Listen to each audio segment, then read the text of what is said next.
Alors, vous allez le voir au décor derrière mon premier invité. Il est à Las Vegas. Il est à peu près 5h30 du matin au moment où je l'interroge. On est en plein milieu de semaine. Ce CES 2024 est-il un bon cru? Vous allez nous le dire, Pascal Jard, comment ça se passe pour vous?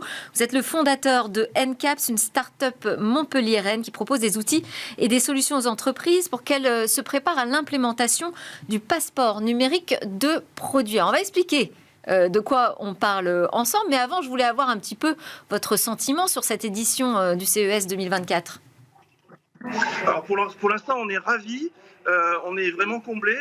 On a eu la chance de recevoir de très nombreux prospects que l'on espérait avoir sur notre stand. Beaucoup de passages, et on peut le considérer beaucoup de passages de qualité, donc très important. Pour l'instant, ravis. Ok. Vraiment ravis. Super. Alors, on en vient au sujet. Ce passeport pour les produits, un passeport numérique pour les produits, ça va être bientôt une obligation en quelque sorte, puisqu'il y a une réglementation européenne qui incite, en tout cas, à davantage de traçabilité sur tous les produits qui sont mis sur le marché. Expliquez-nous ce que ça veut dire très concrètement de préparer une solution qui va offrir cette transparence sur les produits. Oui, c'est d'ici 2026, donc 2026 c'est demain. Donc on peut considérer que c'est quand même très, très rapide pour les fabricants de devoir implémenter une telle solution. Donc on s'est dit chez NCAPS que ce serait peut-être opportun de créer une plateforme qui permettrait à ces fabricants de pouvoir être compliant, si on veut le dire à l'américaine, de cette nouvelle régulation le plus rapidement possible. Donc il s'agit en effet de simplifier tout ce processus parce que la régulation en demandera beaucoup. Alors, on demandera beaucoup sur quoi? Sur la manière dont les produits ont été conçus? C'est ça. Donc l'idée, c'est de mieux, en tant que consommateur, vous permettre de savoir comment ces produits ont été conçus, de quoi ils sont composés, quel parcours ils ont effectué en termes de dépenses carbone, par exemple. Donc, en effet, ça incorpore de nombreux aspects qu'il va falloir agréger et présenter aux consommateurs de manière simplifiée. Ouais. Et alors là, on a une image qui s'affiche. Donc tout ça, ça va passer par la technologie toute simple du QR code.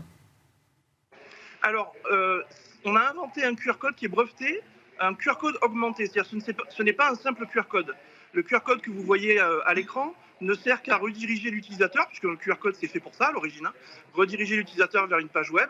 Ensuite, vous avez un code propriétaire qui l'entoure, qui lui est beaucoup plus sécurisé. Parce qu'un QR code, ça peut se pirater assez facilement en fait. Ouais, Hein, c'est ce que j'allais vous dire. Ouais. Donc nous, comme on veut intégrer de la valeur dans ce tag, on a donc dû inventer ce système qui sécurise bien plus le QR code en l'augmentant. Oui.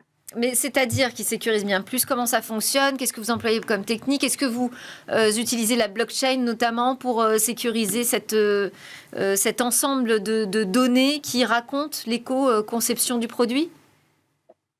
Voilà, il y a plusieurs niveaux de sécurité. Imaginez que vous fabriquiez 1 million de vélos électriques. Ces vélos électriques, vous allez apposer un tag dessus. Si c'est un simple QR code, un pirate pourrait déterminer à l'avance, alors même que vos vélos ne sont pas encore distribués, il pourrait les deviner. Vous voyez ce que je veux dire? Donc là, avec ce CAPS-tag, déjà, il est impossible de deviner le tag avant que le vélo soit mis en circulation. Donc ça, c'est un premier niveau de sécurité. Le deuxième niveau de sécurité, vous venez de l'employer, c'est-à-dire où est-ce que l'on héberge cette donnée. Et la donnée, aujourd'hui, avec NCAPS, on peut l'héberger nous-mêmes. On peut l'héberger sur la blockchain quand c'est pertinent, parce que ce n'est pas pertinent pour tous les produits. Et évidemment, vous pouvez continuer, vous, en tant que fabricant, de l'héberger par vous-même. Et on crée un pont très sécurisé entre notre infrastructure et la vôtre. Alors, une dernière question, puis après, je vais vous laisser aller vous coucher, vu l'heure qu'il est. Cette future réglementation, là, donc, qui s'appelle Digital Passport Product, ils en ont entendu parler, les Américains? Alors, pour une fois, on peut considérer qu'on est en avance en Europe. Et du coup, c'est un des aspects aussi qui nous a poussé à venir à Las Vegas. C'est d'évangéliser cette solution parce qu'on pense que certes, c'est une contrainte et qu'en tant qu'Américain, si vous voulez vendre des produits en Europe, vous allez de toute façon devoir suivre cette réglementation. Mais en même temps, c'est quand même bon pour la planète et que du coup, peut-être que vous devriez suivre ce mouvement en fait. Donc, vous faites de l'évangélisation sur la réglementation européenne là, à Las Vegas. Exactement. Et en même temps, leur montrer que certes, c'est une contrainte, mais on peut, en le faisant intelligemment, et notamment avec notre solution, en faire une opportunité. Ok, merci beaucoup Pascal Jard, donc fondateur de NCAPS.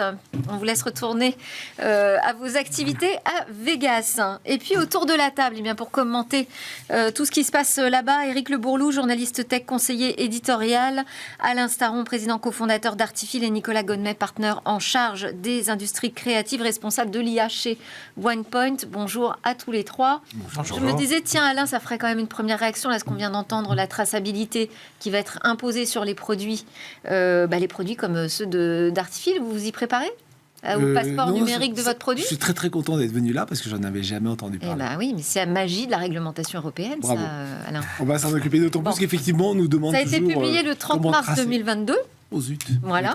Mais la mise en œuvre ne démarrera qu'à partir de 2026. Ça vous laisse encore un petit peu de temps. Très bien. Alors, on va commencer par vous. Qu'est-ce que vous avez repéré d'intéressant au CES 2024? Vous connaissez mon dada pour les voitures autonomes? Oui, pour les voitures tout court d'ailleurs. Oui, mais autonomes en particulier. J'ai trouvé la poussette autonome. Oui, alors, donc il faut conduire beaucoup plus prudemment une poussette. Ah là, mais justement, alors, c'est mon grand débat quand je vais à la publicité, c'est qu'une poussette autonome, je m'attends à ne pas avoir à la pousser. Et oui. Et la publicité dit, tu ne la pousses pas quand tu portes le bébé. Oui, mais si tu portes le bébé, c'est fatigant. Donc, je rêve... Alors là, bon, il dit, c'est très simple, vous portez le bébé, la poussette marche à vos côtés. C'est probablement parce que quelqu'un, en conseil de communication, leur a dit, il ne faut pas laisser un bébé tout seul dans une poussette autonome. Donc, alors, mais dans la vraie vie, c'est pas ça qui va se passer. Pour expliquer, donc, c'est une poussette dotée de capteurs qui lui permettent de détecter les obstacles, qui permet aussi à la poussette de nous suivre, de s'arrêter quand on s'arrête. Absolument. Et tout ça. Et on a une vidéo de démonstration, je ne sais pas si on va la voir, mais effectivement, à chaque fois, on se sert de cette option autonome quand on a notre bébé dans les bras et que on n'a plus les mains disponibles pour gérer notre poussette. Ça, vous êtes en phase poussette en ce moment, Alain? Non, ça vous intéresse à ce point-là? Non, mais ça pourrait un jour, on ne sait jamais. mais en fait, ce qui est intéressant, c'est que ça fait à la fois le lien entre... On a vu les Segway, là, les monoroues, et puis même les monoroues qui, pour l'instant, ou les biroues, mais l'un à côté de l'autre, qui vous suivent quand vous êtes à côté. Vous savez, quand vous allez sur le trottoir, vous n'avez pas le droit de rouler. Et vous marchez, le machin vous suit à côté sans avoir besoin de le lien de le pousser. Donc là, c'est pareil dans la poussette, elle marche à côté de vous quand vous portez le bébé. Quand même, elle est activée avec son moteur quand il y a une côte. Et le bébé dans la poussette. Oui, il y a une aide à la poussée de la poussette. Bébé dans la poussette. Il y a un moteur qui commence à rouler, donc on n'est pas loin du vrai truc qui est... le bébé est autonome dans sa poussette, quoi. Mm-hmm. Vous l'aviez repéré aussi, cette Gluckskid Ella, messieurs? Pas du tout, hein. Ouais. Ils sont pas en phase bébé. Figurez-vous que cette émission, je la prépare avec Lily Zalkind. Eh bien, elle l'avait repérée également. Comme quoi... Et voilà. Voilà, il y a peut-être un marché, il y a effectivement. Un bébé dans l'air. Bon, autre chose, Alain. Oui, c'est mon deuxième dada. C'est dans ce monde de brut, avec des fake news partout. Si on ne se fait pas aider, on ne pourra plus décoder le monde. Et donc, je vous avais parlé de Human l'autre jour. Et maintenant, c'est Rabbit qui fait à peu près la même chose. C'est un petit boîtier qui capte tout ce qui bouge, qui évidemment vous entend, et qui décode pour vous ce qui se passe. Alors ça, c'est plutôt moi qui projette ce que j'ai envie que ça fasse. En gros, c'est de l'IA générative embarquée dans un petit objet qui vous aide à converser avec le monde extérieur. Mais c'est un objet. 2, il a suffisamment de capteurs. Enfin, il a un fisheye, un rabbit eye, enfin, il a ce qu'il faut, quoi. Et 3, il peut aussi non seulement écouter ce qu'on dit, puis aller chercher sur Internet, puis il peut regarder ce qu'il y a autour de nous, décoder par ce qu'il peut trouver et nous renvoyer une information pure, expurgée, non biaisée. Je pense qu'on va... Alors là, non, mais pas ce qui vous fait dire ça, Alain, du tout. Aujourd'hui, ça n'existe pas, mais c'est le moyen qui permet à ça d'exister. Donc, je trace très, très précisément tous les objets qui font ça, qui sont notre décodeur d'un monde réel qu'on va plus pouvoir décoder avec nos sens, parce que la techno est là pour biaiser nos sens. Donc, si on fait confiance à nos sens, on va plus y arriver. Il nous faut des objets. Moi, je suis très sceptique vis-à-vis de ces objets, mais je sais qu'Éric l'avait repéré aussi sur Rabbit, R1. C'est en fait le produit qui m'a le plus emballé de CES, tout simplement. C'est dingue, ça. Pourquoi c'est vachement intéressant, ce truc-là? Déjà parce que l'inventeur, l'un des concepteurs de ce produit, c'est un gars qui s'appelle Jesse Liu, je crois. Et je pense qu'on entendra de nouveau parler de lui dans les années qui viennent. C'est un gars assez brillant qui a bossé notamment pour Teenage Engineering, qui est une petite boîte de hardware qui sait faire d'excellents produits très bien finis. Et ce produit, il est très très bien fait d'ailleurs. Ça se voit au premier abord. C'est un produit qui est bien fait et il a été fait par Teenage Engineering d'un point de vue hardware. Pourquoi c'est intéressant? Parce qu'en fait, c'est effectivement, comme vous le disiez, c'est un produit qui permet de rendre tangible ChatGPT ou des LLM comme on les connaît aujourd'hui. Mais ils ont pas fait que ça. Ils n'ont pas juste mis ChatGPT dans un produit alors qu'on peut déjà l'avoir sur un smartphone. C'est ce que j'allais dire. Il y a déjà un produit tangible qui s'appelle le smartphone. Et d'ailleurs, ils le disent très bien. Ils disent attention, ce n'est pas un truc qui remplace le smartphone, comme on l'a déjà vu, notamment avec le AI Pin de, je sais plus le nom de la boîte, mais bon, qu'on aura déjà oublié. Human. Non, on l'aura pas oublié.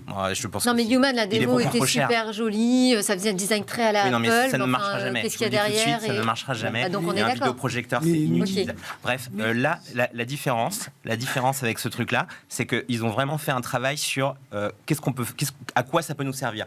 Et en fait, ce qu'ils ont fait, c'est qu'ils ont entraîné un autre modèle qu'ils ont conçu de leurs propres mains à apprendre à utiliser toutes les applications que nous on utilise. C'est par exemple, ils ont mis un humain devant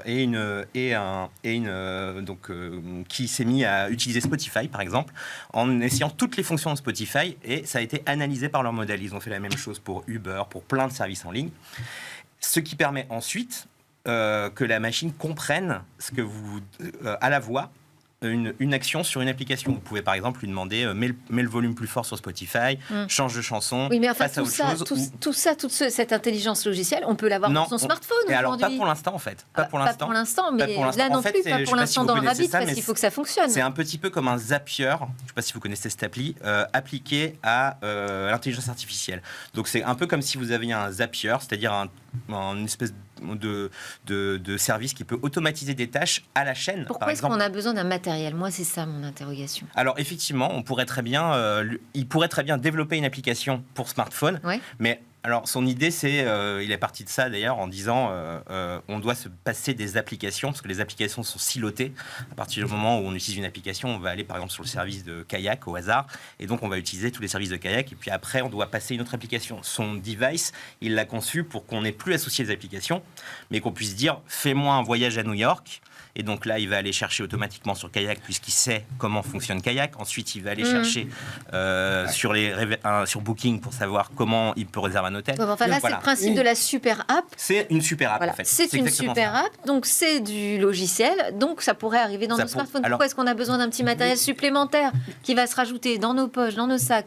Parce que déjà... C'est parce que c'est juste pour le business model. Non, pour capter le capteur d'image n'est pas le même. Sur un smartphone, pour prendre des photos, il faut le tourner dans une certaine position. Enfin, c'est pas fait pour. C'est fait pour des selfies, prendre des photos. C'est pas fait pour capter le monde qui nous entoure. Ce que fait Rabbit. En fait, c'est vrai qu'en plus, on ne sait pas trop à quoi il va servir d'ailleurs le capteur d'image pour l'instant. Mais par contre, ce qui est intéressant, c'est aussi que c'est un smartphone. Il a dit, c'est un compagnon supplémentaire, et surtout, c'est pas cher. C'est-à-dire, c'est pas cher. Ça vaut $200. Ouais, d'accord. Ça vaut $200. En plus de. Par rapport à un smartphone, c'est vraiment pas cher. Ça remplace pas le smartphone. Et d'ailleurs, il est sold out. On peut pas se passer de son smartphone, je rappelle quand Je même. suis pas sûr. À partir du moment où sur le smartphone, vous en servez plus pour téléphoner, mais pour utiliser des applis, ce machin permet de remplacer l'usage de toutes les applis. Pour téléphoner quand même. Non, mais on va pas dire que ça va remplacer le smartphone, c'est sûr. En revanche, c'est pas cher. Et d'ailleurs, ça a été sold out en une journée. Oui. Alors non, mais ça, c'est 10 000 unités. Moi, je pense que c'est le côté lapin qui vous plaît, Eric. Ça n'a pas été le cas du Human Pin. Ça n'a pas été le cas du tout du Human AI Pin qui n'est. Mais il est à $1,000. Oui, 700. C'est la version plaquée. On a un chef IA ici en plateau.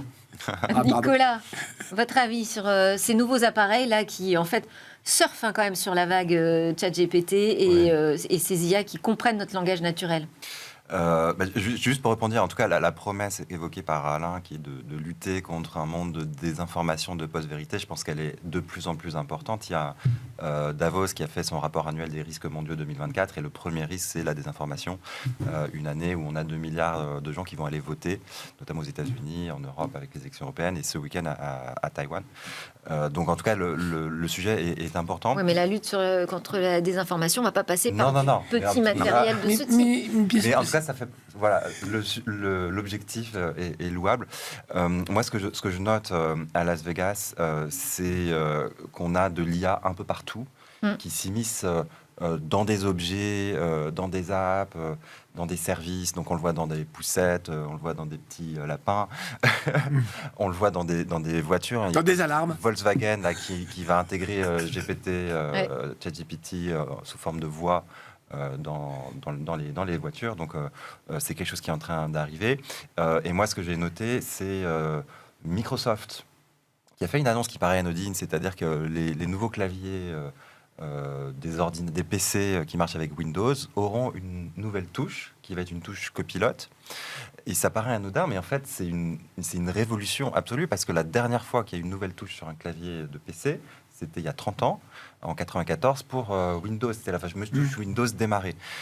Et ben voilà, donc la révolution de l'IA générative, elle est telle que on arrive à avoir un nouveau clavier avec une touche d'IA générative qui est copilote, qui permettra d'appeler tous les outils copilotes de Microsoft. Ils en mettent partout, d'ailleurs on s'y perd un peu parfois, parce que c'est dans l'operating system, c'est dans Word, c'est dans Office. Et donc ça va arriver aussi dans le bloc-notes, j'ai vu. Ça arrive un peu partout. Eric. Non, ça arrive sur toutes les applications Microsoft, effectivement. Et là, est-ce qu'on peut se réjouir de ça? Oui. Oui, non. J'aime bien l'enthousiasme. Non, pour Microsoft, on peut se réjouir. Moi, je suis pas sûre d'avoir envie d'avoir l'IA dans mon bloc-notes, par exemple. Non, si on utilise Microsoft comme une aide à faire des choses, donc c'est qu'elle passe un outil de développement personnel, j'ai peut-être un peu fort, mais enfin, ça m'aide à écrire. Word, c'est plus facile à écrire qu'avec du papier et un crayon. Bien. À rajouter ces outils-là m'aide à écrire mieux, à faire mieux des tableaux Excel, à faire mieux des présentations. Et donc, c'est un accélérateur de mon développement personnel. Donc, oui, c'est très bien. Et c'est fermé, c'est-à-dire que c'est Microsoft ou Microsoft. Ça, hein. J'ai l'impression qu'on n'en fait pas beaucoup moins. Ah mais en tout cas, l'IA n'en fait pas. Statistiquement. Peut-être qu'on a du mal à la recopier. Ouais. Donc voilà. Donc, dans le cas de Microsoft qui est fermé, qui n'est pas à vocation mercantile ni publicitaire, oui. Ouais. En tout cas, ce qui est intéressant, ce qu'on a vu au CES, c'est vrai que j'y pensais aussi à cette touche copilote qui a été lancée sur les PC. Ce qui s'est passé aussi au CES, c'est qu'on a vu les premiers PC, ce que Intel appelle les PC IA, avec une série de puces qui s'appelle Core Ultra qu'ils ont lancé le mois dernier. Et on a vu là les premiers PC arriver avec cette touche et ces nouveaux Core Ultra d'Intel. C'est intéressant parce que pour l'instant, ça ne sert pas à grand-chose en vrai. Ces nouveaux PC IA, ça sert à améliorer les fonds d'écran quand on fait une visio, des choses comme ça. Mais en fait, il y a eu une table ronde avec tous les grands patrons du PC là-bas à Las Vegas qui le disaient clairement. Ça servira demain, ces puces-là, enfin pas de cette génération sans doute parce qu'elle n'est pas assez performante, mais dans 2-3 ans, à faire tourner carrément des modèles sur son propre ordinateur. Et ça, c'est aussi une révolution qui va arriver là à partir d'aujourd'hui. C'était un petit peu le top départ à ce CES là, de ces PC IA. Ouais. Et c'est une tendance de fond, c'est-à-dire que là on parle des PC, effectivement ça peut contribuer à renouveler le marché du PC dans les mois et les années qui viennent. Qu'est-ce qu'on va en faire, le fait de faire tourner ces modèles IA sur nos PC? Mais pas que sur les PC, en plus. C'est dans tous les objets. La tendance de fond, c'est que plutôt que d'avoir des modèles absolument énormes qui tournent dans le cloud et il faut être tout le temps connecté, on va avoir des modèles qui sont plus compacts. C'est tous les travaux d'open source de Mistral AI, par exemple, avec Mistral 7B, etc., qui sont ou Meta aussi. Plus petits, de Llama, les travaux de Meta, mais il y a bien plein d'autres. Et donc ces modèles vont être embarqués dans des terminaux qui seront moins puissants que toutes les machines qu'on a sur le cloud pour avoir de l'IA à proximité, en déconnexion. Et donc c'est pour ça qu'on peut avoir de l'IA dans sa poussette, qu'on peut avoir de l'IA dans sa télé aussi. Il y a Samsung qui a fait des annonces, l'IA partout. Ils ont fait une conférence de presse, un communiqué de presse, l'IA partout. Et effectivement, on a de l'IA dans sa télé pour des cas d'usage qui vont être de l'upscaling, par exemple, pour améliorer la qualité, pour passer en 8K de façon automatique sur des images reçues par le téléviseur, ou tout simplement pour traduire de façon instantanée en langage des signes. Voilà, donc ces modèles un peu plus petits vont être embarqués dans les terminaux. Et puis, on va aussi observer l'essor de ce qu'on appelle de l'IA fédérative. C'est-à-dire qu'on peut avoir des modèles qui vont être assez gros, mais qui vont être distribués sur plein de terminaux différents, et ils vont être entraînés petit par petit. Samsung travaille beaucoup là-dessus, et ce qui fait que vous allez entraîner un modèle avec vos données personnelles, mais elles vont rester dans votre téléphone, et le modèle complet, ça va être la constitution de tous les téléphones de tout le monde. C'est très exactement ce qu'on fait dans nos alarmes. J'imagine. Chaque alarme a son modèle particulier à l'edge, Et on a un super modèle dans le cloud. Et la bonne nouvelle, c'est que ça permet d'être spécialisé par objet. Et on dit c'est des petits modèles, mais ça a l'air d'être comme ça à moins 10 ans. Mais spécialisé, c'est que c'est plus fort qu'un modèle général à la fin. En tout cas, c'est beaucoup plus efficace. Plus efficace. Et c'est de toute façon plus efficace, oui. Ouais. Ça consomme moins d'énergie, ça coûte moins cher et c'est entre guillemets affiné, fine-tuné pour une tâche spécifique. Donc c'est très bon dans ce qu'on lui demande. Des essaims d'IA autonome à l'edge. Eric, qu'est-ce que vous avez repéré d'autre? Plusieurs choses, mais j'ai envie de parler quand même des écrans parce que bon, je n'étais pas au CES cette année, mais j'y ai été de nombreuses fois. Les télés transparentes? Et oui, mais exactement, les télés transparentes. Alors, je dis pas que c'est un oxymore. L'aquarium virtuel? Je vais pas vous dire ici que c'est la technologie géniale qui va tout réinventer. Les télés transparentes au CES, enfin, je suppose que vous êtes tous allés au CES. On en a toujours, on en voit depuis à peu près 15 ans chaque année au CES. Et pourquoi on les voit? Parce que des Samsung Display, des LG Display veulent montrer effectivement l'état de l'art de leur technologie, tout ce qu'ils savent faire, et donc montrent aux visiteurs ébahis du CES des télés transparentes parce que ça fait très très beau dans un salon, enfin dans le salon du CES, c'est impressionnant, etc. La différence, c'est que cette année, effectivement, LG en tout cas a décidé de commercialiser une télévision à écran transparent sous sa gamme signature. Sa gamme signature d'LG, c'est un peu des télés un petit peu plus surprenantes d'un point de vue du concept. Donc mi-2024, la commercialisation. Très proche. Voilà, je ne suis pas certain du succès de cette technologie parce qu'effectivement, il faut avoir un cas d'usage très particulier. Ça, j'ai du mal à m'imaginer dans quel cas ça pourrait être vraiment superbe, à moins que on veuille vraiment montrer qu'on a la dernière tech. Des images que l'on regarde, tu vois, Eric, du coup, ton salon a une toute autre allure. Oui, il faut habiter dans un gratte-ciel à New York, mais oui, effectivement. Non, mais j'ai du mal à croire que c'est autre chose qu'une performance technologique et que ça va cartonner. En revanche, oui, c'est très joli quand on voit les images du CES. Mais ça a beaucoup fait parler. Il y a eu beaucoup d'articles de presse au sujet de ces télés transparentes, mais j'ai envie de dire c'était un petit peu le cas comme chaque année. Oui, en même temps, c'était historiquement le salon de la télé. C'est le salon de la télé. Il y a eu d'autres améliorations sur les dalles télé, que ce soit chez Samsung ou chez LG, qui ont été annoncées au CES. Il y a eu beaucoup de choses. Sony a bizarrement été beaucoup plus discret, mais il y a eu des améliorations mineures qu'on verra arriver sur les télés, parce que c'est au CES qu'on voit tous les modèles de dalles qu'on va voir toute l'année. J'ai compris que Sony allait sur le OLED. C'est pour ça qu'ils ont préféré rester... Ils retirent du QLED et de l'OLED, ils disent c'est plus pour nous, on a le jeu. Parce que la télé, c'est le troisième dada d'Alain Staron. Ah, avec les poussettes. Allez, on va donner la parole. Là encore, on est connecté avec une start-up qui a fait le déplacement à Las Vegas, Athénaïs Oslati. Est-ce qu'elle nous entend? Fondatrice de Onbo. Bonjour. Merci beaucoup d'être connecté avec nous, parce que je sais que c'est un effort, vu l'heure qu'il est, vu le décalage horaire et l'intensité d'un salon comme le CES de Las Vegas. Alors, votre start-up, elle est spécialisée en neurosciences et en développement de technologies d'intelligence artificielle émotionnelle et non pas générative. Vous parlez de psyché numérique. Qu'est-ce que c'est que ça, le psyché numérique? Alors, je vais recontextualiser. Onbo, c'est effectivement une IA émotionnelle qui permet aux sociétés de mieux comprendre leurs utilisateurs. Derrière, on a développé des concepts propres à Onbo, notamment la psyché numérique. Aujourd'hui, on est capable, au travers des différentes données qui existent, de modéliser, informatiquement parlant, votre psyché, c'est-à-dire des traits de personnalité, des comportements, des besoins, pour permettre à toutes ces IA, comme vous l'avez évoqué, de pouvoir s'adapter à qui nous sommes. Puisque aujourd'hui, on a des IA qui restent générales, qui vont générer du contenu. Et la prochaine étape, la prochaine révolution, c'est ce qu'on appelle des IA émotionnelles, des IA qui peuvent s'adapter à nos émotions. Et qu'est-ce que vous captez comme données, qu'est-ce que vous collectez finalement comme données pour mesurer notre état émotionnel? C'est des données en fait que l'on utilise déjà tous les jours. Donc, par exemple, là, la caméra. Donc, on va détecter vos états émotionnels au travers d'une analyse faciale, physique, comportementale, mais également vis-à-vis du timbre de la voix, du son, d'un enregistrement. On détecte également au travers d'un style d'écriture, ça peut être avec des chatbots, dans un email, le contenu écrit couplé bien sûr à tout ce qui touche à des biocapteurs. Les biocapteurs, derrière, on les utilise notamment dans le domaine du sport pour avoir une compréhension beaucoup plus précise des réactions émotionnelles et psychologiques des athlètes de haut niveau. Alors, c'est ce que j'allais dire. Est-ce que vous pouvez nous donner d'autres exemples de ces nouvelles expériences là qui pourraient nous attendre dans les mois qui viennent ? Bien sûr, aujourd'hui, nous, on opère vraiment dans 4 grands secteurs. Premier secteur, c'est le secteur du sport. Bon, là, on se prépare notamment pour les JO 2024. Ce qu'on va faire, c'est qu'on va plonger l'athlète dans un état émotionnel, c'est-à-dire que lors d'un entraînement, on va le mettre face à des situations qu'il a déjà vécues pour mettre en place son profil émotionnel. Dans un deuxième temps, on va évaluer son profil psychologique. Est-ce que c'est un leader? Est-ce que c'est un suiveur? Comment est-ce qu'il va réagir lorsqu'il est seul face à une cage et qu'il doit tirer un penalty en finale? Donc, toutes ces informations-là sont importantes pour justement mettre en place sa psyché.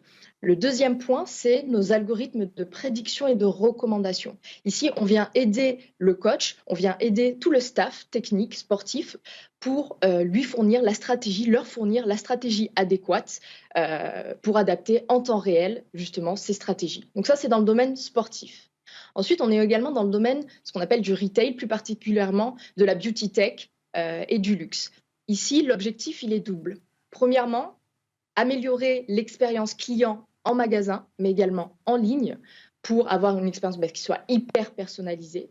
Et le deuxième point, c'est tout ce qui se passe derrière. Aider, par exemple, les cosmétiques dans le domaine du parfum, à créer un parfum qui nous ressemble. Donc, on travaille avec des nez pour sélectionner des flagrances particulières, puisqu'on le sait, l'émotion, le parfum suscite un souvenir, une émotion. Alors, le troisième secteur dans lequel nous sommes... Non, mais, excusez-moi Athénaïs, mais on court après le temps, mais qu'on comprenne bien, en fait, on va ces IA émotionnelles nous emmènent vers un numérique de plus en plus personnalisé, avec des expériences qui s'adressent directement à nous.